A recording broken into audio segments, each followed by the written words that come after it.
Hello friends, welcome to our channel promise crafts. இன்றைக்கி நம்ம சேனலில் பேப்பரை வச்சு பேப்பர் தான் பண்ண போகிறோம். ஆமாங்க, பேப்பரை வச்சு நம்ம பேப்பர் தான் பண்ண போகிறோம்.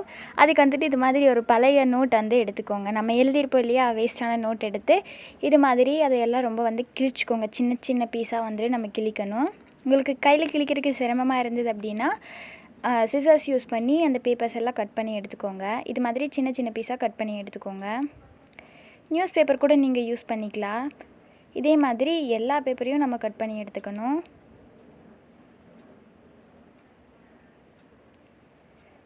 இருக்கிற எல்லா பேப்பரையும் வந்து கட் பண்ணி எடுத்துக்கோங்க.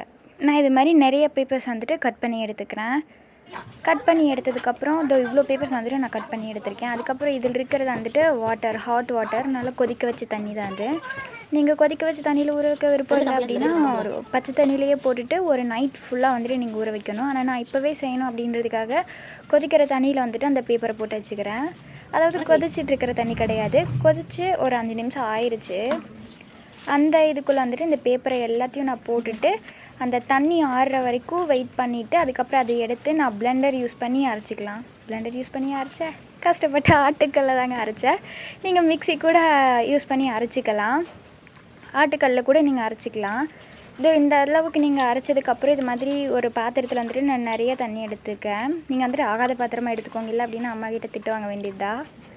இந்த மாதிரி நிறைய தண்ணி எடுத்துக்கோங்க. அந்த பாட்டில் ஃபுல்லாக, அந்த பாத்திரம் ஃபுல்லாக வந்துட்டு நிறைய தண்ணி எடுத்துக்கோங்க. இப்போ பார்த்தீங்கன்னா அது கொஞ்சம் கெட்டியாக இருக்குது இல்லையா, அதுலேயே நான் இன்னி கொஞ்சம் தண்ணி ஊற்றி எடுத்துக்கிறேன்.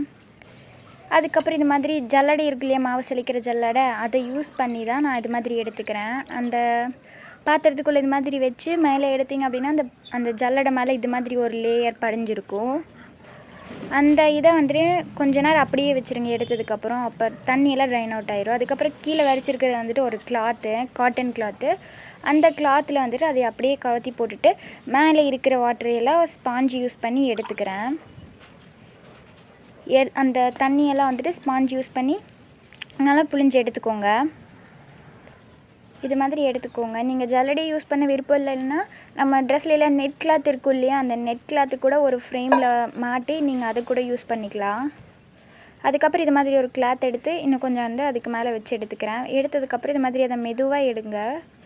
எடுத்திங்க அப்படின்னா இது மாதிரி ஒரு லேயர் வந்துடும். இதை வந்துட்டு நம்ம காய வச்சு எடுக்கணும். அதுக்கப்புறம் இன்னும் கொஞ்சம் நிறையவே நான் பேப்பர் செஞ்சுக்கிறேன். அந்த இது வந்துட்டு முடிகிற வரைக்கும், அது கடைசி வரைக்கும் போக போக என்ன ஆகும் அப்படின்னா, ஃபஸ்ட்டு பேப்பர் திக்காக வந்ததுன்னா அதுக்கடுத்து 2-3 பேப்பர் வந்துட்டு கொஞ்சம் தின்னாக வரும். இது மாதிரி வந்துட்டு தின்னாகி கடைசியில் ரொம்ப தின்னான பேப்பர் கிடைக்கும். இப்போ நான் 2வது பேப்பரும் செஞ்சிட்ருக்கேன். அந்த 2வது பேப்பரில் இது மாதிரி தண்ணி எடுத்து நான் இது மாதிரி ஊற்றிக்கிறேன். நீங்கள் வீட்டுக்குள்ளே வச்சு செய்யாதீங்க, ஏன்னா கீழே வந்துட்டு தண்ணியெல்லாம் படும். அதனால் எங்கே காய வைக்கிறீங்களோ அந்த இடத்துல வச்சு செஞ்சுக்கோங்க. இது மாதிரி நான் நிறைய பேப்பர் வந்துட்டு செஞ்சு வச்சுக்கிறேன். இது மாதிரி செஞ்சுட்டு இல்லையா, அப்புறம் நான் இன்னும் வந்துட்டு என்ன பண்ணியிருக்கேன் அப்படின்னா, அதே மாதிரி எடுத்துகிட்டு ஃப்ளவர்ஸ் இருக்கும் இல்லையா, ஃப்ளவர்ஸ் வச்சு பார்த்தா எப்படி வருதுன்ட்டு பார்க்கலான்ட்டு இந்த ஃப்ளவர்ஸ் வந்துட்டு வச்சுருக்கேன். அதுக்குள்ளே இந்த ஃப்ளவர்ஸ் வச்சுட்டு அதே மாதிரி தான் கொஞ்ச நேரம் அப்படியே வச்சுருங்க. அதுக்கப்புறம் இது மாதிரி அந்த துணியில் போட்டுட்டு மேலே இருக்கிற தண்ணியெல்லாம் ஸ்பாஞ்ச் வச்சு நான் எடுத்துக்கிறேன். அதுக்கப்புறம் இன்னொன்று வந்துட்டு செய்கிறேன். அது எதில் அப்படின்னா, ட்ரைடு ஃப்ளவரெல்லாம் இருக்கும் இல்லையா, அதெல்லாம் காஞ்சு போன ஃப்ளவரு நோட்டுக்குள்ளே வச்சுருந்தா அது காஞ்சிரும் இல்லையா, அந்த ஃப்ளவர்ஸ் தான் அதெல்லாம். அதையும் இது மாதிரி வச்சு பார்க்கலாம் எப்படி வருதுன்ட்டு அழகாக இருக்கும். இந்த மாதிரி அதையும் நான் வந்து வச்சுட்டேன். இதே மாதிரி அந்த ஜல்லடையை வந்துட்டு அந்த தண்ணிக்குள்ளே வச்சு எடுத்தோம் இல்லையா, அது முடிகிற வரைக்கும் வச்சு எடுக்கணும். இப்போ வந்துட்டு அது காஞ்சிருச்சு, ஒரு நாள் ஃபுல்லாக காஞ்சிருச்சு. காஞ்சோம்னா அந்த துணியில் வந்துட்டு அதுவே கிழிஞ்சு வந்துருச்சு. நம்மளாம் எடுக்கணும் அப்படின்ட்டு அவசியம் கிடையாது, அதுவே வந்துருச்சு பிஞ்சு. அதுக்கப்புறம் இந்த சைடில் இருக்கும் இல்லையா, அதையெல்லாம் வந்துட்டு நம்ம கட் பண்ணிக்கலாம். கட் பண்ணிட்டு இது மாதிரி மடங்கிருக்குது இல்லை, அதுக்கு என்ன பண்ணோம் அப்படின்னா, அயன் பாக்ஸ் இருக்கும் இல்லையா, அயன் பாக்ஸில் வந்துட்டு இதுக்கு மேலே ஒரு தின்னான ஷீட் வச்சுட்டு நல்லா அயன் பண்ணி எடுத்துக்கோங்க. இந்த பேப்பர்ஸ் எல்லாம் வந்துட்டு அயன் பண்ண பேப்பர்ஸ். இது வந்துட்டு நம்ம ட்ரை ஃப்ளவர்ஸ் ஒட்டியிருந்தோம் இல்லையா, அந்த ட்ரைட் ஃப்ளவர்ஸில் இருந்தது கொஞ்சம் பட்டுருச்சு கீழே, அதனால தான் கொஞ்சம் டார்க் அடித்த மாதிரி இருக்குது.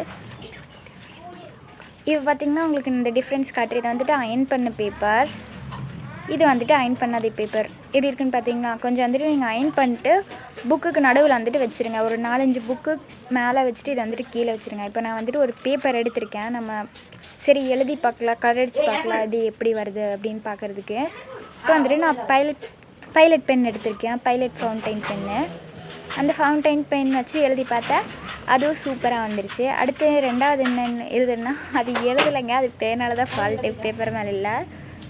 அதுக்கப்புறம் நான் வேறு பேனா எடுத்து அதே பேனா தான் கொஞ்சம் எழுதி பார்த்து அதுக்கப்புறம் எடுத்து இதில் எழுதிட்டேன், பால் பாயிண்ட் பென்னு. அதுவும் ஓகே ஆயிடுச்சு. அதுக்கப்புறம் 3வது ஜெல் பென் எழுதினேன், பிளாக் ஜெல் பென். அதுவும் டன், சூப்பராக வந்துருச்சு. அதுக்கப்புறம் இது கலர் பென், ஸ்டிக் பென்னுன்னு கூட சொல்லுவாங்க இல்லையா, அந்த பென் தான், அதுவும் டன். அதுக்கப்புறம் என்னது அப்படின்னா ஸ்கெட்ச் பென்னும் வந்துட்டு சூப்பராக வந்துருச்சு. சரி, எல்லா பேப்பர்லேயும் வந்து எழுதுறது வந்துட்டு அழகாக வந்துருச்சு இல்லையா, எல்லா விதமான பென்லேயும். இதுக்கப்புறம் வந்துட்டு நம்ம பெயிண்ட் வந்து டெஸ்ட் பண்ணி பார்க்கலாம். ஃபஸ்ட்டு வந்துட்டு நான் வாட்டர் கலர் செக் பண்ணேன். எனக்கு இது வாட்டர் கலர் தான் ரொம்ப ரொம்ப ரொம்ப பிடிச்சிருந்தது. இதில் வந்துட்டு ஒரு வாட்டர் கலர் பெயிண்டிங் பண்ணலாம் அப்படின்னு நினச்சிட்ருக்கேன். பார்த்திங்க அப்படின்னா நம்ம நார்மலான பேப்பர்லையெல்லாம் பண்ணோம் அப்படின்னா அது வந்துட்டு ரொம்ப மடங்கின மாதிரி ஆயிடும். பட் இதில் எதுவுமே ஆகலை, ஏன்னா அந்த பேப்பர் வந்துட்டு தண்ணி உறிஞ்சிருச்சு. நம்மளுக்கு மேலே கலர் மட்டும்தான் தெரியுது. அதுக்கப்புறம் போஸ்டர் கலர் வந்துட்டு போட்டிருக்கேன், ஏன்னா போஸ்டர் கலர் வந்துட்டு கெட்டியாகிடுச்சு, அதனால தான் அப்படி வருது. கொஞ்சம் தண்ணி மிக்ஸ் பண்ணி அடித்தேன், அது ஓகே ஆயிடுச்சு. அக்ரிலிக் கலரும் நான் வந்துடுச்சு அடித்து பார்த்தேன், அதுவும் சூப்பராக வந்துருச்சு. எல்லாமே சூப்பராக டன் ஆயிடுச்சு அந்த பேப்பரில். நம்ம பேப்பரை வச்சு பேப்பரை ரெடி பண்ணி முடிச்சிட்டோம்.